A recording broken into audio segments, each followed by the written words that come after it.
راستے میں انہوں نے کہا چلو بدعہدی کریں جو ان کا ہمیشہ سے رہا ہے۔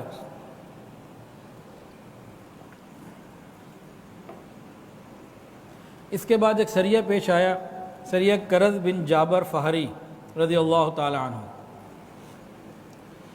دو قبیلے کے لوگ، عرینہ اور ایک اور قبیلے عقل کے لوگ نبی علیہ السلام کی خدمت میں آئے اور آ کے کہا ہم مسلمان ہیں۔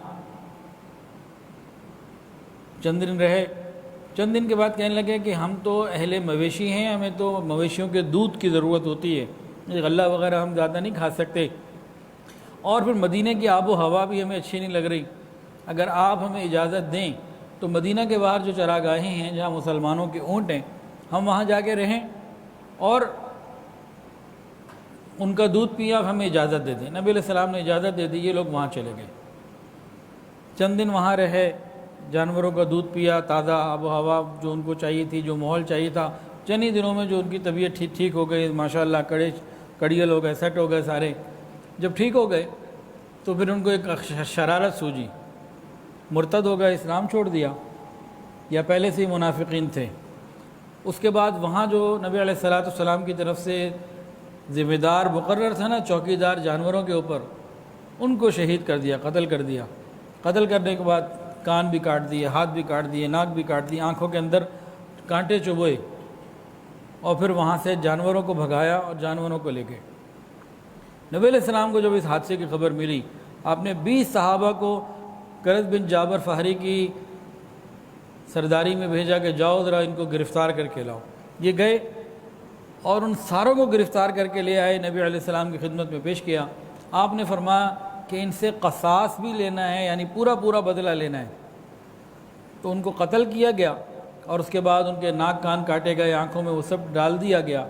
پھر نبی علیہ السلام نے فرمایا آج تو یہ ہو گیا، آئندہ قیامت تک کے لیے کسی کا مصلح نہیں کیا جائے گا، ان کا کر دیا۔ تو ایک اصول بن گیا کہ کسی بھی مسلمان کے لیے اب جائز نہیں کہ کسی کافر کے، چاہے وہ کتنا ہی بڑا قاتل اور ظالم کیوں نہ ہو، کہ اس کی لاش کے ٹکڑے ٹکڑے کرے۔ ہاں، اگر کسی کافر نے کسی مسلمان کو شہید بھی کیا اور ساتھ جسم کے ٹکڑے ٹکڑے بھی کر دیے، اب قصاص لینے کی باری آئے گی، تب بھی قصاص میں صرف جان لی جائے گی، جسم کے ٹکڑے ٹکڑے نہیں کیے جائیں گے۔ یہ اصول طے کر دیا گیا۔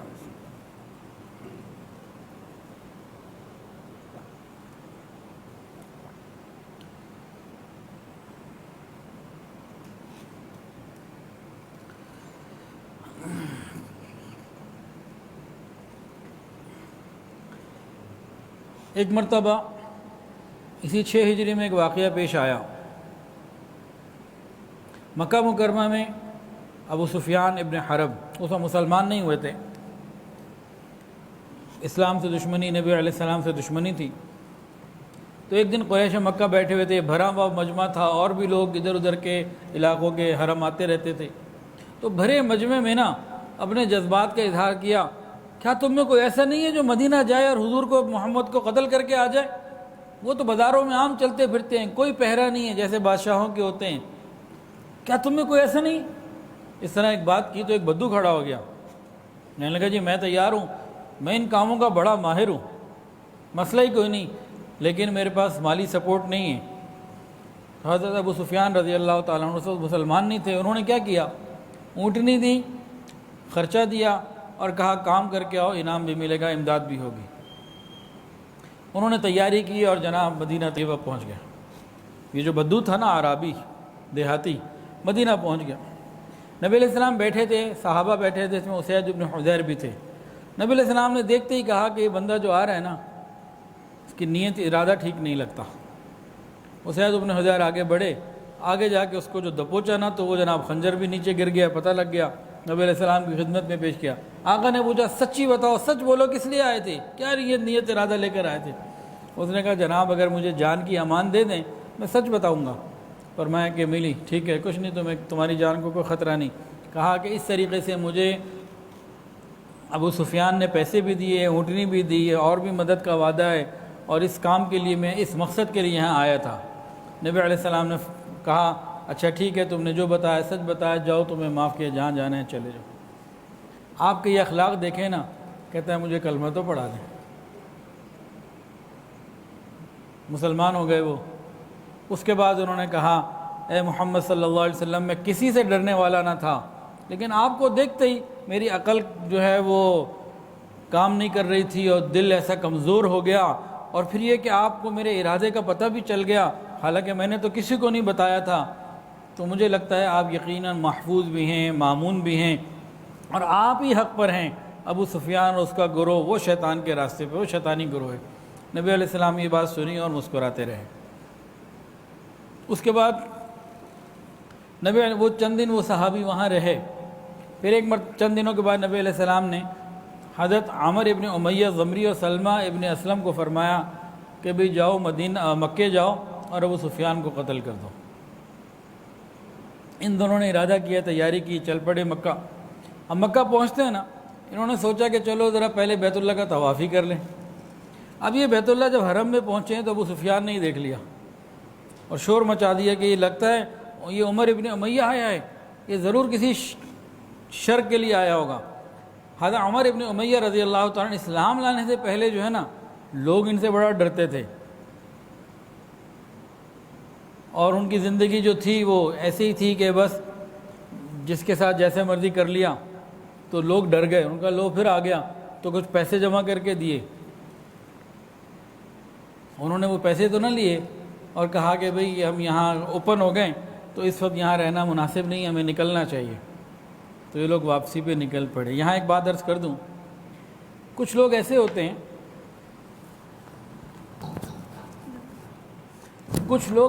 ہیں، کہ ان کے شر سے بچنے کے لیے لوگ ان کا ادب کرتے ہیں۔ یہ بڑے بدترین لوگ ہوتے ہیں، بڑے برے لوگ ہوتے ہیں۔ ہم غور کریں، کوئی ہمارے غصے کی وجہ سے تو ہمارا ادب نہیں کرتا، کہ میرا ریئیکشن ایسا برا ہوتا ہے کہ لوگ کہتے ہیں بھئی اس کے ساتھ نرمی رکھو، نہیں تو بعد میں اس نے کام خراب کر دینے۔ کہیں ایسا ہمارے ساتھ تو نہیں؟ یہ بدترین لوگ ہوتے ہیں، تو مسلمان کو ایسا نہیں ہونا چاہیے۔ خیر، اب یہ لوگ مکے سے تو نکل آئے اپنی جان بچا کر۔ آگے چلیں، راستے میں عبداللہ ابن مالک تیمی ایک دشمن خدا تھا، اس کو قتل کر دیا۔ اور آگے چلیں تو آگے قبیلہ بنی دیل کا ایک شخص تھا، تو وہ ایک آنکھ سے کانا تھا، ایک آنکھ تھی اس کی۔ دجال آنے والا ہے، وہ بھی کانا ہے، پتہ نہیں کب آئے گا، لیکن لگتا ہے کہ بس یہ دروازے کے پیچھے ہی سمجھ لیں، بہت جلدی معاملات آ رہے ہیں۔ تو یہ کانا ایک جو ہے نا شعر پڑھ رہا تھا، جس کا ترجمہ یہ تھا کہ جب تک میری زندگی ہے میں کبھی مسلمان نہیں ہوں گا اور نہ مسلمانوں کے دین کو اختیار کروں گا۔ انہوں نے اس کو بھی قتل کر دیا۔ اور آگے چلے تو قریش کے دو جاسوس ملے جو مسلمانوں کی جاسوسی کے لیے نکلے ہوئے تھے، اور رسول اللہ صلی اللہ علیہ وسلم کے مسلمانوں کے حالات کو لے کے قریش کو اطلاع دینے والے لوگ تھے۔ انہوں نے کیا کیا، ان دونوں میں سے ایک کو قتل کر دیا اور ایک کو گرفتار کر کے نبی علیہ السلام کی خدمت میں لے آئے۔ تو یہ واقعات ہوئے۔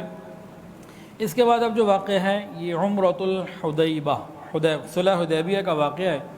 یہ ذرا تفصیلی اور لمبا واقعہ ہے، بہت کچھ سیکھنے سمجھنے کا ہے، تو اس میں سے کچھ باتیں انشاءاللہ ابھی بیان ہو جائیں گی، اور اگر کچھ رہ گئیں تو وہ انشاءاللہ اگلے بدھ کو بشرط زندگی اللہ پاک عافیت سے رکھے۔ میں اس جمعے کو کراچی جا رہا ہوں، منگل کو واپسی ہے انشاءاللہ العزیز، تو بدھ کو کریں گے انشاءاللہ تعالی۔ حدیبیہ کا واقعہ کیا ہے؟ حدیبیہ ایک کنویں کا نام ہے، جس سے ارد گرد جو آبادی ہے اس کا نام بھی حدیبیہ پڑ گیا۔ یہ مکہ مکرمہ سے تقریباً 9 میل کے فاصلے پر ہے، اور حدیبیہ کا اکثر حصہ جو ہے وہ حرم میں ہے، اور باقی حصہ جو ہے وہ حل میں ہے، جو حرم سے باہر ہے۔ اور آج کل اس کا نام ہے شمیسی۔ جو مکہ سے مدینہ کا پرانا سفر ہے نا، پرانا جو سڑک ہے، پرانی سڑک جو ہے، پرانا روڈ، وہاں پہ یہ آج بھی نظر آتا ہے۔ اور الحمدللہ مجھے وہاں جانے کا موقع ملا جہاں رسول اللہ صلی اللہ علیہ وسلم نے قیام فرمایا، جہاں یہ کنواں ہیں، جہاں یہ سب کچھ ہوا، تو وہ آنکھوں سے دیکھنے کا موقع ملا۔ وہ کنواں آج بھی موجود ہے، اور کچھ تھوڑی بہت اس کے آثار ابھی بھی موجود ہیں۔ تو مدینہ سے، مکہ سے مدینہ آج جو راستہ جاتا ہے وہ نہیں، پرانا راستہ، قدیم راستے پہ کوئی جائے تو وہ دیکھ سکتا ہے، سڑک کے کنارے ہی یہ نظر آتا ہے۔ تو مکہ مکرمہ کے قریب ہوا کیا، رسول اللہ صلی اللہ علیہ وسلم مدینہ طیبہ میں ہیں، آپ نے ایک خواب دیکھا. آپ نے خواب دیکھا کہ آپ چند اور صحابہ بھی ہیں اور آپ نے بڑے امن کے ساتھ مکہ مکرمہ میں جو ہے نا وہ عمرہ ادا کیا. پھر کچھ لوگوں نے حلق کروایا, کچھ نے جو ہے وہ قصر کروایا, اور نبی علیہ السلام بیت اللہ میں داخل ہوئے. خواب آپ نے دیکھا. اچھا, اب نبی کا خواب جو ہوتا ہے نا یہ وہی ہے. آپ نے جب خواب دیکھ لیا تو آپ کو یہ تو یقین ہو گیا کہ اب یہ ہونا ہے, لیکن اس میں کوئی تاریخ کا تعین خواب میں نہیں تھا. اس سال ہونا ہے, اگلے سال ہونا ہے, اس مہینے ہونا ہے, کب ہونا ہے, یہ بات نہیں تھی. کہ آپ نے خواب دیکھا اور پھر وہ خواب آپ نے صحابہ سے ذکر کیا کہ میں نے یوں خواب دیکھا. اب صحابہ تو بیت اللہ کے عاشق تھے, اور جو مہاجرین صحابہ تھے جو مکہ چھوڑ کے آئے ہوئے تھے ان کے تو اور زیادہ جو ہے نا وہ لگن پیدا ہو گئی, اور جدھر سے جناب سب نے تیاریاں شروع کر دی. نبی علیہ السلام نے بھی تیاریاں شروع کر دیں. صحابہ کی تعداد کم تھی, ادھر کفار مکہ ان کے علاقے میں جانا تھا جو دشمن تھے, اور وہاں وہ اپنے گھروں میں اپنی حفاظت میں اور خوب ہر چیز ان کے پاس تھی. نبی علیہ السلام نے ارد گرد کے دیہاتیوں کو بھی کہا کہ بھئی جو جو چلنا چاہے چلے تاکہ تعداد ایک بن جائے. عمرے کے لیے جانا تھا لیکن پھر بھی ایک ایک تلوار لے لی, باقی تو سامان جنگ نہیں لیا, ایک ایک تلوار لے لی کہ بھئی بہرحال ہیں تو دشمن عمرہ نہ کرنے دیا, کوئی مسئلہ ہو گیا تو اس وقت کیا کریں گے, تو ایک ایک تلوار لے لی. اور اس زمانے میں ایک نارم تھا, ایک تلوار اس طرح کی کوئی چیز ہوا کرتی تھی سب کے پاس. اب ان لوگوں نے تیاریاں شروع کی. اب یہ کوئی 1400 صحابہ کا مجمع تیار ہوا. نبی علیہ السلام ذوالحلیفہ آئے, آپ نے نئے کپڑے پہنے اور جناب اس کے بعد تیاری کی, احرام باندھا, اور قربانی کے لیے جانور بھی لیے.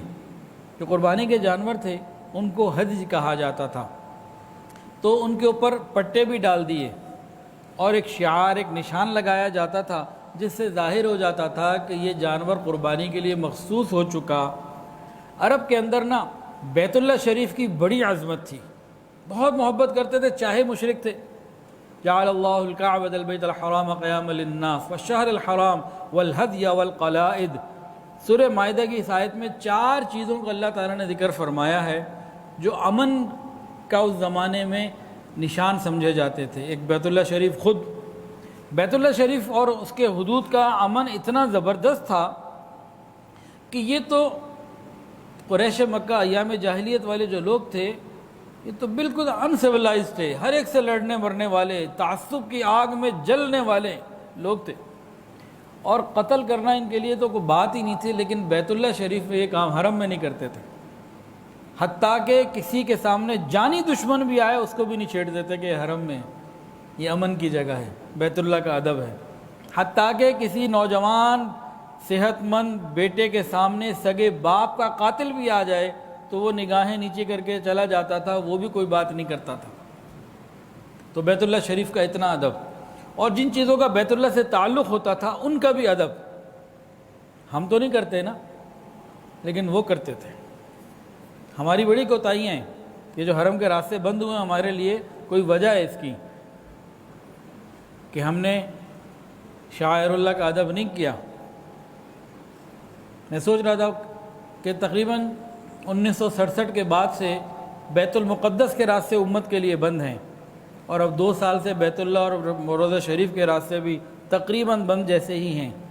اللہ ہمارے گناہوں کو معاف فرمائے.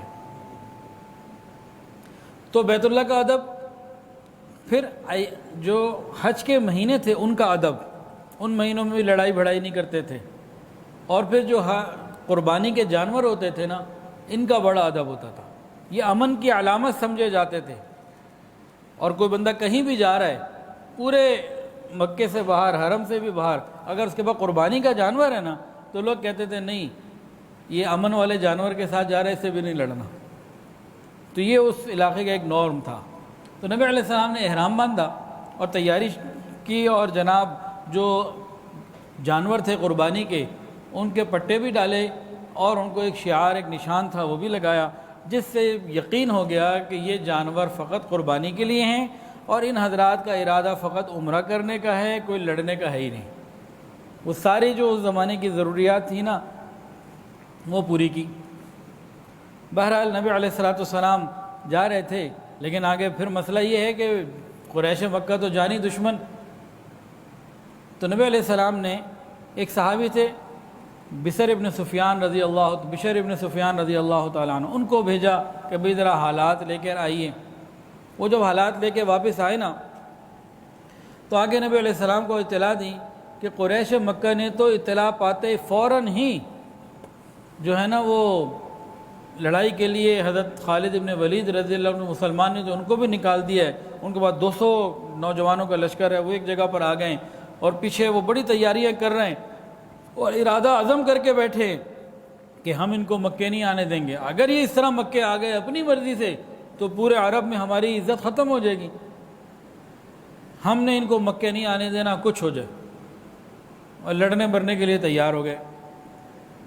نبی علیہ السلام نے راستہ بدل دیا، جو عام راستہ تھا نا اس کو بدل کے آپ دوسرے راستے کی طرف چل پڑے۔ وہاں جا کے پھر نبی علیہ السلام نے مکہ مکرمہ جانے کا ارادہ کیا تو جو آپ کی اونٹنی تھی نا یہ ایک طرف بیٹھ گئی۔ اب صحابہ اسے ہلائیں اٹھائیں وہ اٹھے ہی نہ، تو کسی نے کہا لو جی اونٹنی بگڑ گئی۔ نبی علیہ السلام نے فرمایا کہ نہیں بگڑی نہیں ہے، اصل کے اندر اس کو اللہ نے روکا ہے، اس کی یہ عادت نہیں ہے، تو لگتا ہے کہ اس کو اللہ نے روکا ہے۔ پھر نبی علیہ السلام نے اس وقت فرمایا کہ قسم ہے اس ذات کی جس کے قبضے میں میری جان ہے، قریش مجھ سے جب کسی ایسی بات کی درخواست کریں گے جس میں شاعر اللہ کی تعظیم ہوتی ہے تو میں ضرور اس کو قبول کروں گا۔ گمان ہے کہ اس وقت نبی علیہ السلام کو اندازہ ہو گیا تھا کہ شاید اس سال ہم عمرہ نہ کر سکیں۔ اس کے بعد نبی علیہ السلام نے اونٹ کو جب اٹھایا، اونٹنی کو، صحابہ نے تو اٹھ گئی اور آپ نے حدیبیہ کے مقام پر آ کے قیام کیا۔ جو حدیبیہ کے بڑے بڑے مین کنویں تھے نا وہاں سب کفار مکہ آگے بیٹھ گئے تھے۔ اب گرمی کی شدت بھی تھی، پانی کی قلت بھی تھی۔ ایک کنواں تھا قریب جس میں تھوڑا سا پانی رس رہا تھا۔ نبی علیہ السلام سے صحابہ نے آ کے عرض کیا، رسول اللہ صلی اللہ علیہ وسلم نے اس کنویں میں کلی بھی کی اور اپنے ترکش میں سے ایک تیر نکال کے دیا، فرمایا کہ اس کو گاڑ دو۔ جیسے ہی وہ گاڑا تو پانی جناب اوپر تک آ گیا اور بھر گیا۔ یہ ایک معجزہ ظاہر ہوا۔ پھر نبی علیہ السلام نے حدیبیہ میں قیام کیا۔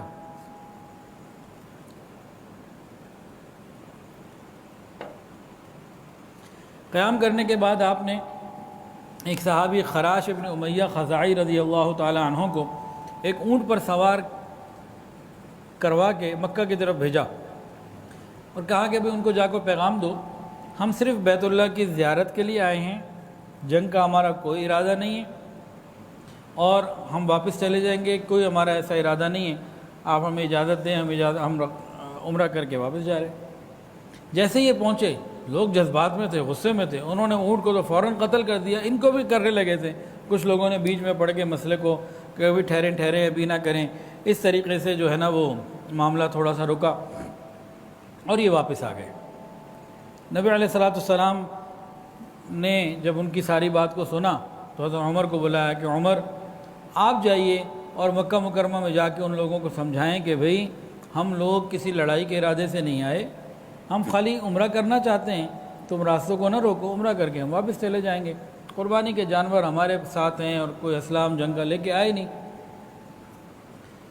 حضرت عمر نے عرض کیا یا رسول اللہ، ویسے تو میں جہاں جو حکم ہو ہر طرح سے حاضر ہوں، لیکن اہل مکہ اس وقت غیظ و غضب میں ہیں اور میرا کوئی رشتہ دار وہاں ابھی نہیں ہے جو کسی پوزیشن میں ہو، تو میں آپ کو ایک ایسا نام بتا دیتا ہوں، اگر آپ ان کو بھیج دیں تو ان کے جو رشتہ دار اس وقت ہیں وہاں پوزیشن میں ہیں اور وہ جائیں تو زیادہ بہتر ہوگا۔ پوچھا کون؟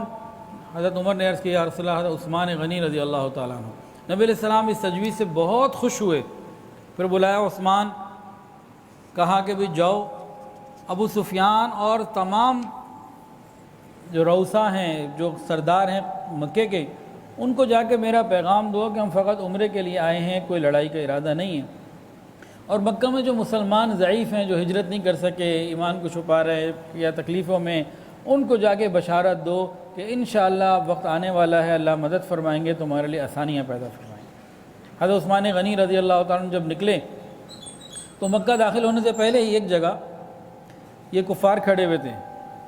حضرت عثمان نے پہلے ان کو پیغام دیا، ان کا نہیں ہم نہیں مانتے، ان کا اچھا میں مکہ کے اندر جاتا ہوں۔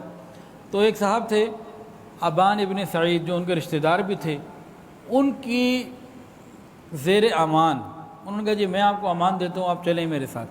انہوں نے اپنے گھوڑے پہ سوار کروایا، مکہ لے کے گئے۔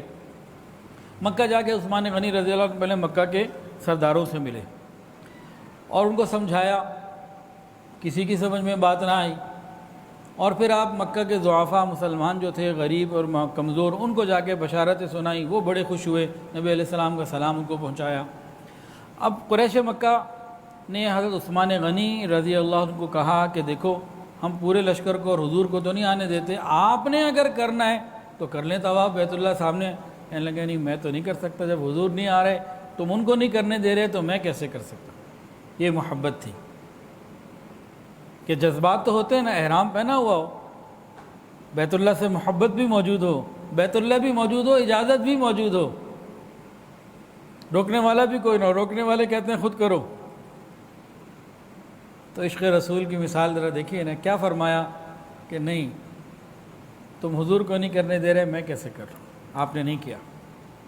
ادھر سے کیا ہوا، قریش مکہ نے نا 50 لوگوں کو بھیجا، ان کو کہا کہ دیکھو تم نبی علیہ السلام کے قریب رہو، کوئی موقع ملے تو بس کام پورا کر دینا، اور شب خون مارنے کی ان لوگوں نے کوشش کی۔ صحابہ کرام نے ان کو پکڑ لیا، جو ان کا سردار تھا وہ بھاگ گیا، باقی گرفتار ہو کے آ گئے۔ ادھر سے وہ جب 50 لوگ گرفتار ہوئے نا، انہوں نے حضرت عثمان کو اور چند اور لوگ گئے ہوئے تھے تقریباً 10 کے قریب، ان مسلمانوں کو روک لیا، کہا آپ ہمارے 50 چھوڑو، ہم آپ کے چھوڑتے ہیں۔ اس قسم کی بھی کچھ باتیں ہوئیں، مختلف روایات میں مختلف تفصیلات ہیں۔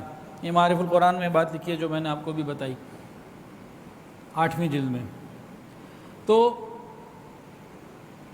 ادھر خبر آ گئی مسلمانوں میں کہ نعوذ باللہ حضرت عثمان غنی رضی اللہ عنہ شہید کر دیے گئے، یہ افواہ اڑ گئی۔ جیسے ہی خبر ملی نا تو رسول اللہ صلی اللہ علیہ وسلم کو بہت صدمہ ہوا، اور فرمایا کہ جب تک میں ان سے عثمان کا بدلہ نہ لوں گا میں حدیبیہ سے جانے والا نہیں۔ اور وہاں کیکر کے ایک درخت کے نیچے آپ نے ایک بیعت لی۔ کیکر ایک معمولی سی چیز ہے، کوئی قیمتی چیز نہیں ہے، اس کی کوئی ایسی قیمتی درخت نہیں کہلاتا، لیکن حضرت مولانا سید حسین احمد مدنی رحمۃ اللہ علیہ نے دارالعلوم میں ایک مرتبہ کیکر کا درخت لگوایا۔ کسی نے کہا حضرت کیکر بھی کوئی لگانے والی چیز ہے، اور کوئی اچھا پھل لگائیں، کوئی بڑا اچھا درخت لگائیں، کیکر لگائیں۔ کہا اصل میں بات یہ ہے کہ کیکر کا درخت لگا رہے گا مجھے بیت رضوان یاد آتی رہے گی، میں تو اس نسبت کی وجہ سے لگوا رہا ہوں۔ کبھی ہم نے گھر میں درخت لگائے ہوں تو کوئی نسبت کو سوچا؟ اچھا جی، تب نبی علیہ السلام نے صحابہ سے بیعت لینی شروع کی جہاد کے اوپر، بیعت بھی اس بات کے اوپر کہ جب تک فتح نہ ہو جائے یا جان ختم نہ ہو جائے لڑتے رہنا ہے۔ تو سب سے پہلے ایک صحابی ہے جو نبی علیہ السلام نے بیعت کو بلایا، بیعت کے لیے بلایا، تو ابو سنان رضی اللہ تعالیٰ عنہ آئے، کہا یا رسول اللہ میں بیعت کرنا چاہتا ہوں۔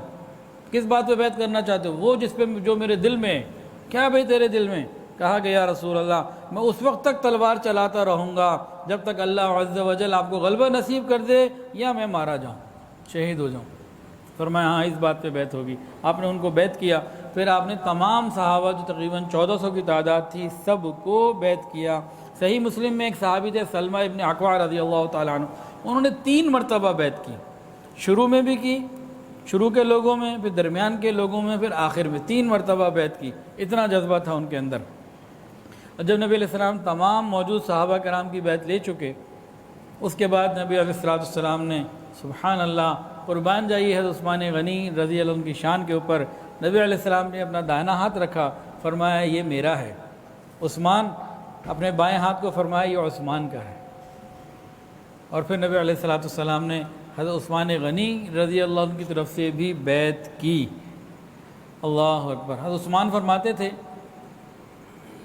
کہ نبی علیہ السلام نے اپنے بائیں ہاتھ کو میرے بائیں ہاتھ سے یعنی کہ میرا کہا تو میرا دایاں ہاتھ آپ کے بائیں ہاتھ سے زیادہ اچھا نہیں ہو سکتا، آپ کا بایاں ہاتھ میرے لیے میرے دائیں ہاتھ سے زیادہ مبارک ہے۔ اس بیعت کو بیعت رضوان کہتے ہیں، اور سورہ فتح 26ویں سپارے میں اس کا ذکر ہے، لقد رضی اللہ عن المؤمنین اذ یبایعونک تحت الشجرہ فعلم ما فی قلوبہم فانزل السکینہ علیہم واصابہم فتحا قریبا ومغانم کثیرہ یأخذونہا وکان اللہ عزیزا حکیما۔ تحقیق اللہ راضی ہوا ایمان والوں سے جس وقت کہ وہ آپ کے ہاتھ کے اوپر درخت کے نیچے بیعت کر رہے تھے، ان کے دلوں میں اللہ اور اس کے رسول کی محبت اور اخلاص جو کچھ بھرا ہوا تھا وہ اللہ جانتا ہے، معلوم ہے اس کو۔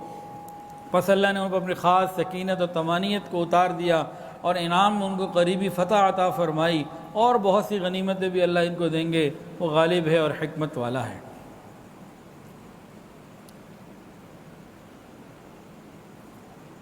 پھر بعد میں معلوم ہوا کہ حضرت عثمان غنی رضی اللہ عنہ کی شہادت کی خبر غلط تھی۔ اچھا، ادھر قریش کو معلوم ہوا کہ نبی علیہ السلام اور صحابہ نے جان دینے کے اوپر بیعت کیے، ڈر گئے، خوف زدہ ہو گئے، اب صلح کے لیے آمادہ ہو گئے۔ بات پتہ کیا ہے، جو لاتوں کے بھوت ہیں نا وہ باتوں سے نہیں مانتے۔ جب مسلمان جان دینے کے لیے تیار ہو جائے نا تو پھر مذاکرات بھی اچھے ہوتے ہیں، پھر آپ اپنی بات انصاف کے تقاضوں کے مطابق کسی کو سمجھا بھی سکتے ہیں، اگلا مان بھی سکتا ہے۔ جب ہم خود ہی ڈرپوک بنے رہیں تو پھر دنیا کے معاملات حل نہیں ہوتے۔ ظالم ظالم ہی رہتا ہے، وہ اپنے ظلم کو بڑھاتا رہتا ہے۔ آدھا گھنٹہ سڑک پہ کھڑے ہونے سے نہیں کچھ بنتا، گانے ریلیز کرنے سے کسی کو مسلمان کو فائدہ نہیں ہوتا۔ مسلمان کو تو چاہیے ہوتا ہے کہ وہ اگر کوئی اس کے اوپر ظلم کر رہا ہے تو یہ پھر حوصلے کے ساتھ بات کرے۔ تو نبی علیہ السلام نے پھر اسی طرح کیا تو کافر خوف زدہ ہو گئے۔ ایک رعب اللہ نے ان کے اوپر ڈال دیا، حالانکہ ان کی تعداد صرف 1400 اور وہاں تو پورا مکہ، اور ان کے پاس کچھ بھی نہیں، ان کے پاس ہر چیز موجود۔ قبیلہ یہ طائف والے ان کے ساتھ، اور لوگ ان کے ساتھ، بنی بکر ان کے ساتھ۔ لیکن جب مسلمان عزم کر لیتا ہے تو اللہ کی مدد آتی۔ اچھا، اب کیا ہوا؟ اب یہ حدیبیہ اگلے فیز میں گیا۔ یہ فیز کون سا تھا؟ وفد آتے رہے، لوگ آتے رہے، اور صلح کے بارے میں بات چیت ہوتی رہی۔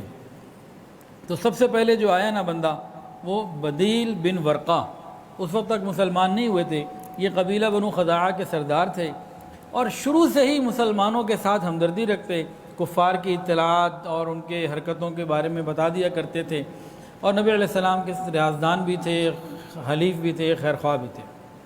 یہ اپنے چند ساتھیوں کے ساتھ آئے، پوچھا بھی کیا بات ہے؟ نبی علیہ السلام نے واضح فرمایا اور آگے بتایا کہ قریش نے بڑے بڑے پانی کے چشموں پہ قبضہ کیا ہوا ہے، پوری تیاریوں کے ساتھ ہیں، دودھ دینے والی اونٹنیاں بھی بہت لے کر آئیں، یعنی تعداد بھی خوب ہے، اونٹنیاں دودھ والی اس لیے لائیں کہ کھانے پینے کا مسئلہ بھی نہ رہے، دودھ پیتے رہیں اور ان ہمتیں بھی باقی رہیں، وہ تو اس طرح کے ارادے سے آئیں۔ نبی علیہ السلام نے ایک دو ٹوک پیغام، بہت واضح اور صاف پیغام دیا۔ کہا حدیل ہم کسی لڑائی کے لیے تو آئے نہیں، ہم تو عمرہ کرنے کے لیے آئے ہیں، اور قریش کو لڑائیوں نے بڑا کمزور کیا ہوا ہے، بڑے کمزور اس وقت ہیں وہ، تو کیا ایسا نہ ہو کہ میں ان کے ساتھ صلح کر لوں، ہم ایک مدت معین تک آپس میں لڑائی نہ کریں، وہ اپنی تیاریاں کر لیں، اپنی قوت کو جمع کر لیں، اور مجھے اور عرب کو میرے حال پہ چھوڑ دیں۔ اگر میں عرب پر غالب آ جاؤں تو اس کے بعد یہ فتح قبول، یہ اسلام قبول کرنا چاہیں کر لیں، نہیں کرنا چاہیں تو اس وقت تک لڑائی کے لیے خوب تیاری کر چکے ہوں گے، اس وقت لڑ لیں۔ اور اگر عرب مجھ پہ غالب آ گئے تو پھر ان کی مراد پوری ہو گئی، پھر ان کو کوئی مسئلہ ہی نہیں آئے گا اگر وہ مجھ پہ غالب ہو گئے۔ اور یاد رکھو، جو اللہ نے مجھ سے وعدہ کیا ہے نا فتح و نصرت کا اور اسلام کے پھیلنے کا، وہ ہو کے رہے گا۔ ہاں، اگر یہ نہیں مانتے تو پھر میں لڑنے کے لیے تیار ہوں، حتیٰ کہ گردن ہی کیوں نہ چلی جائے، تاکہ میری گردن ہی کیوں نہ چلی جائے۔ جب ایسا دو ٹوک پیغام گیا نا نبی علیہ السلام کی طرف سے، تو یہ جو حدیل بن ورقہ تھے، یہ اپنے ساتھیوں کو لے کے نبی علیہ السلام سے کہا کہ میں جاتا ہوں اور میں اہل مکہ کو آپ کا پیغام دیتا ہوں۔ یہ آئے، نبی علیہ السلام کا پیغام اہل مکہ کو دینے لگے، کہا کہ دیکھو میں ان سے مل کر آیا ہوں، تم چاہو تو میں ان کی بات پہنچا دوں۔ تو جو جلد باز قسم کے لوگ نے کہا نہیں ہمیں نہیں سننا، کچھ نہیں، چلیں چلیں، ہمیں نہیں بات سننی۔ لیکن جو سمجھدار تھے انہوں نے کہا بھائی بات تو سن لو، بات سننے میں کیا ہے۔ تو یہ لوگ بیٹھے اور انہوں نے نبی علیہ السلام کا پورا پیغام پہنچا دیا، اور ساتھ یہ کہا کہ دیکھو تم لوگ جلد باز ہو، وہ لڑنے کے لیے نہیں آئے، عمرہ کرنے کے لیے آئے، صلح کرنا چاہتے ہیں۔ قریش نے کہا جی ٹھیک ہے، بے شک آپ ٹھیک کہہ رہے ہیں، وہ صلح کرنا چاہتے ہیں، لیکن مکے میں نہیں داخل ہو سکتے، وہ یہ نہیں ہو سکتا کہ وہ مکہ میں داخل ہو جائیں۔ تو پھر ان کے ایک سردار تھے قریش مکہ کے، عروہ ابن مسعود، بعد میں یہ بھی مسلمان ہو گئے تھے، اس وقت نہیں تھے۔ انہوں نے کہا دیکھو کیا میں تمہارے نزدیک تمہارے باپ کی طرح نہیں ہوں؟ کہا ہاں ہو۔ کیا تم میرے نزدیک میری اولاد کی طرح نہیں ہو؟ کہا ہم آپ کی اولاد کی طرح ہیں۔ کیا تم میرے ساتھ کوئی بدگمانی رکھتے ہو کہ میں کوئی غلط بات کروں گا؟ کہا نہیں، ہم آپ پہ پورا یقین رکھتے ہیں۔ تو عروہ ابن مسعود نے کہا اچھا ایسا ہے کہ پھر مجھے بھی جانے دو۔ پہلے ایک مسلمانوں کی طرف سے آئے خراش رضی اللہ تعالیٰ عنہ، پھر عثمان آئے رضی اللہ تعالیٰ عنہ، پھر یہ بدیل آئے، اب میں جاتا ہوں حالات لے کر آتا ہوں، جاؤ۔ اب یہ چل پڑے نبی علیہ السلام کی طرف، اور جب میٹنگ ہوئی، مجلس ہوئی، بیٹھے، تو نبی علیہ السلام نے جو بدیل بن ورقہ کو بات بتائی تھی، وہ ساری بات عروہ ابن مسعود کو بھی اچھے طریقے سے سمجھا دی۔ عروہ ابن مسعود نے کہا کہ آپ نے کسی کو دیکھا ہے جو اپنی قوم کو ہلاک کرنے پہ لگا ہو؟ آپ اپنی قوم کو ہلاک کرنا چاہتے ہیں؟ یعنی میں تو نہیں ہلاک کرنا چاہ رہا ہوں۔ اور عروہ ابن مسعود نے ساتھ کیا کہا؟ ایک تو یہ کہا نا کسی کو دیکھا ہے آپ نے اپنی قوم کو ہلاک کر رہا ہوں، اور اگلی بات کیا فرمائی صحابہ کے بارے میں؟ یہ جو آپ کے ساتھ ہے نا ادھر ادھر سے جمع ہوئے ہوئے، جب قریش اب مکہ آپ پر غالب آ جائیں گے سارے آپ کو چھوڑ کے بھاگ جائیں گے۔ صحابہ سن سکتے تھے ایسی بات؟ حضرت ابوبکر صدیق رضی اللہ عنہ موجود تھے وہاں پہ۔ ایک بڑا سخت جملہ اس کو بولا، وہ جملہ میں بولنا نہیں چاہ رہا، بڑا سخت جملہ اس کو بولا۔ عروہ ابن مسعود کو تو بالکل ایک دم غصہ آ گیا، کون ہے یہ؟ نبی علیہ السلام نے فرمایا ابو بکر ہیں۔ عروہ ابن مسعود نے کہا ابو بکر آپ کا ایک احسان میرے اوپر ہے جو ابھی تک میں اتار نہیں سکا، اگر وہ میں نے اتار دیا ہوتا تو آج آپ کو بدلہ دے دیتا۔ خدا کے لیے کچھ غور تو کریں، کافر بھی احسان کا بدلہ احسان سے دینا جانتے تھے۔ ہماری آپس میں بھائیوں میں کسی میں کوئی لڑائی ہوتی ہے، کبھی خیال آئے کسی کے کتنے احسانات ہیں ہمارے اوپر؟ ایک غیر مسلم اس وقت کہہ رہا ہے ابو بکر آپ کا ایک احسان میرے اوپر ہے جس کی وجہ سے میں اس بات کو برداشت کر رہا ہوں۔ یہ کاش ہمیں بھی یہ ہمت اور حوصلے ملیں۔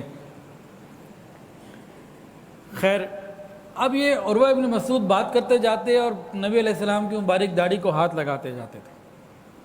اب ایک اور صحابی تھے عروہ ابن زبیر رضی اللہ عنہ، وہ تھے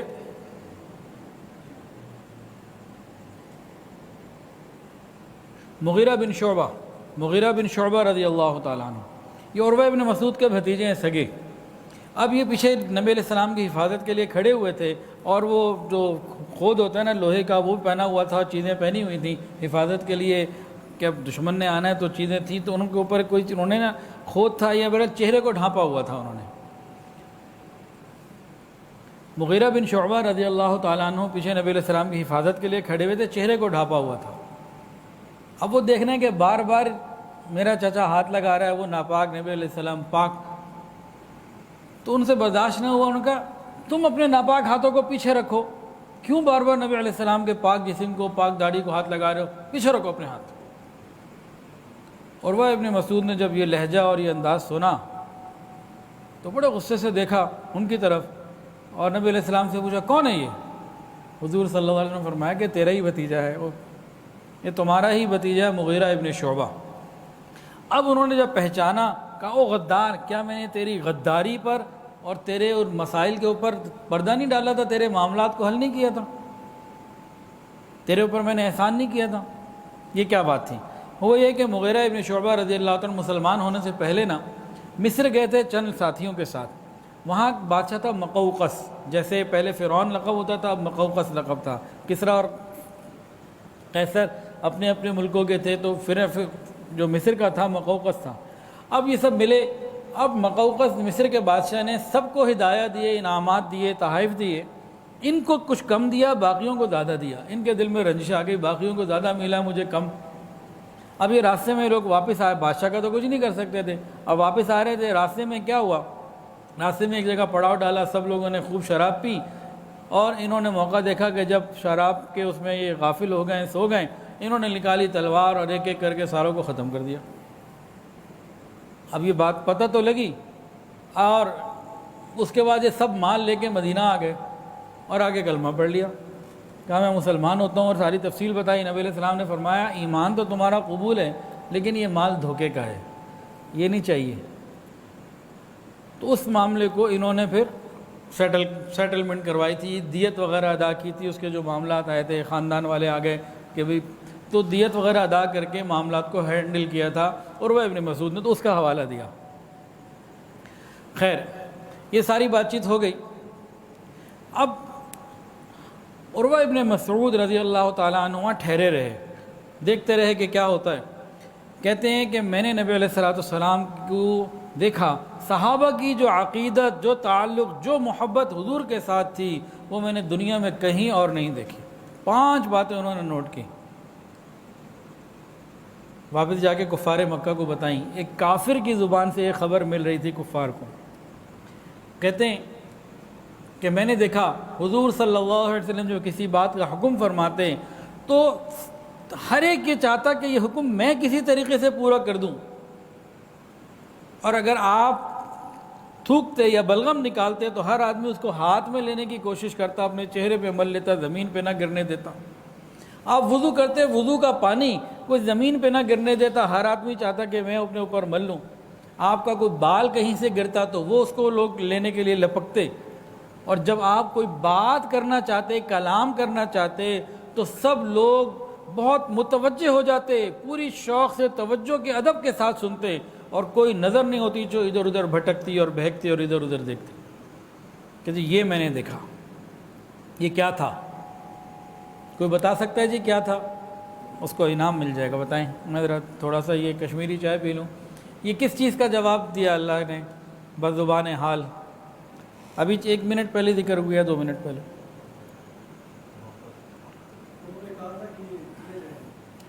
جزاک اللہ جی، صحیح جواب، ان کو بھی انعام دیتے انشاءاللہ۔ عروہ ابن مسعود جب آئے تھے نا، آتے کیا کہا تھا؟ اپنی قوم کو آپ ہلاک کرنے لگے، یہ جتنے آپ نے جمع کیے نا سارے بھاگ جائیں گے، آپ کے ساتھ کوئی نہیں رہے گا۔ اللہ رب العزت نے دکھا دیا۔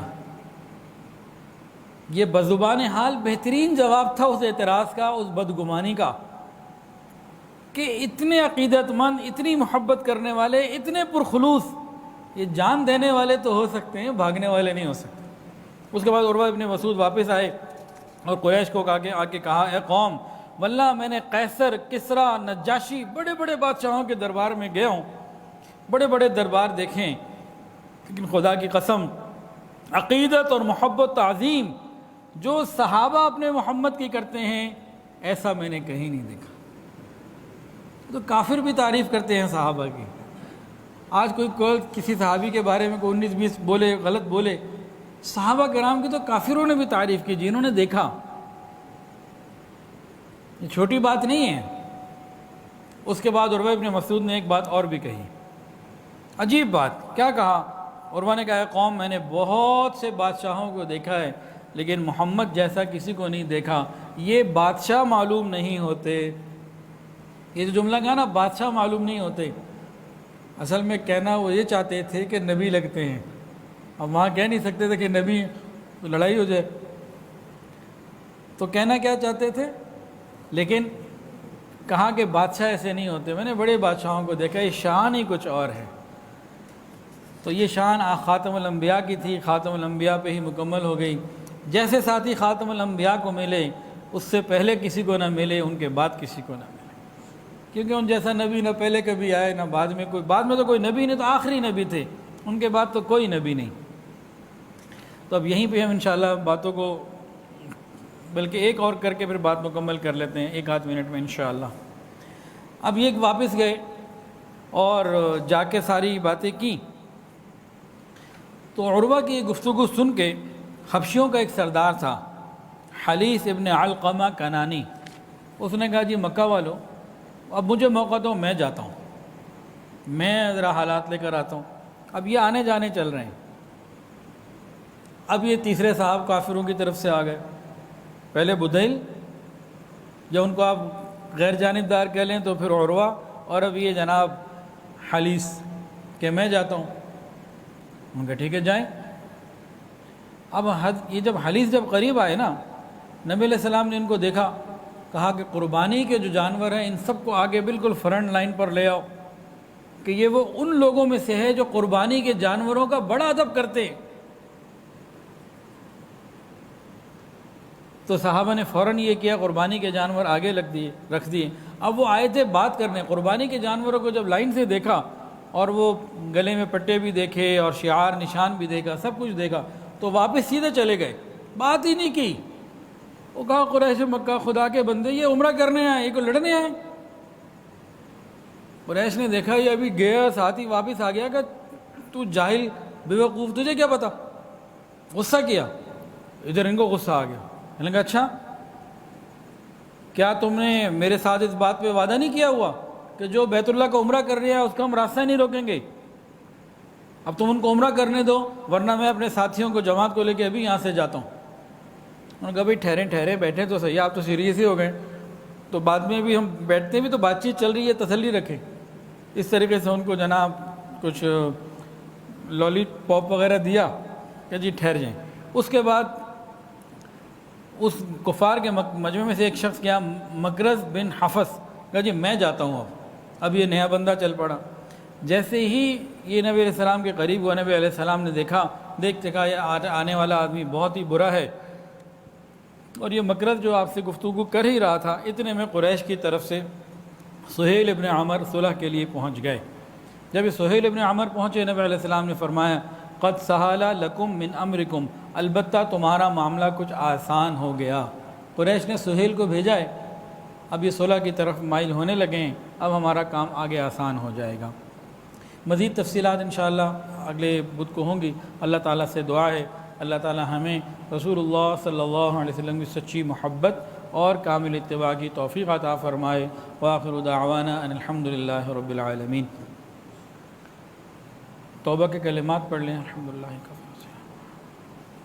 بسم اللہ الرحمن الرحیم، لا الہ الا اللہ محمد الرسول اللہ، اشہد ان لا الہ الا اللہ واشہد ان محمدا عبدہ ورسولہ، استغفر اللہ ربی من کل ذنب واتوب الیہ، استغفر اللہ ربی من کل ذنب واتوب الیہ، استغفر اللہ ربی من کل ذنب واتوب الیہ، برحمتک یا ارحم الراحمین۔